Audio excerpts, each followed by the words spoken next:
आनंद एक कॉलेज में छात्र था। उसने एक डीलर के शोरूम में एक सुंदर स्पोर्ट्स कार देखी थी और वो लंबे समय से अपने लिए एक ऐसी ही कार चाहता था।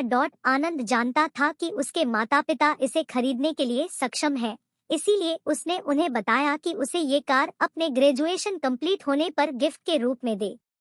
देखते ही देखते वो दिन भी आ गया और पिता ने जेम्स को अपने निजी कार्यालय में बुलाया। उन्होंने उससे कहा कि मुझे तुम्हारे जैसे अच्छे बेटे पर बहुत गर्व है। उन्होंने उसे बताया कि वह उससे कितना प्यार करता है और उसे एक प्यारा रैपर से लिपटा हुआ उपहार दिया। आनंद उस छोटे से गिफ्ट के डब्बे को देख निराशा महसूस करने लगा, लेकिन वह जानने के लिए उत्सुक था कि ऐसा क्या था उस बॉक्स में। इसलिए उसने बॉक्स तुरंत खोला और उसमें एक लाल कपड़े से लिपटी भगवत गीता देखी। आप इतने अमीर हैं और आप मुझे केवल एक गीता दे रहे हैं।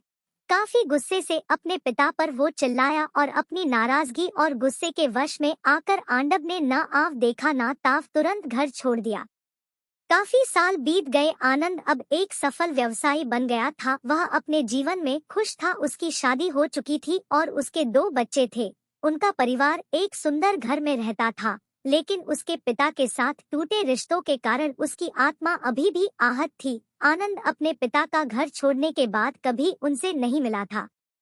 आनंद को उस दिन के बाद अपने पिता को ना मिलने का पछतावा हमेशा रहने वाला था, क्योंकि एक दिन उस एक पत्र मिला जिसमें उसके पिता के निधन की खबर थी और साथ ही ये बताया गया था कि उन्होंने अपने जीवन भर की पूंजी वसीयतनामा के अनुसार अब आनंद के नाम कर गए थे।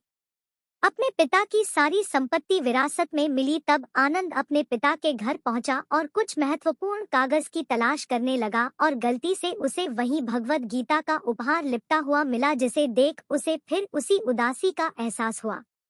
उस गीता को उसने अच्छे से देखा तो उस पर अपने पिता की हैंडराइटिंग में कुछ लिखा पाया। उस पर लिखा था, मैं खुद को बेचकर भी हर सपना पूरा करूंगा तेरा, बस तू सपने जरा बड़े देखना। ये बोल रहा बाप नहीं, जिंदगी का सबसे पहला दोस्त तेरा। ये कविता पढ़ी ही थी कि अचानक उस किताब से एक चाबी गिरी, जिसके ऊपर लगे टैग पर उसके ग्रेजुएट होने की तारीख के साथ कांग्रेचुलेशन और आई लव यू लिखा हुआ था। आनंद के सर के ऊपर से उसके पिता का साया तो पहले ही उठ चुका था और आज उसकी जिंदगी की सबसे बड़ी गलती के बारे में जानकर उसके पैरों के नीचे से जमीन भी खिसक गई। इस दिन आनंद की आंखें और रूह दोनों पछतावे के आंसू रोई।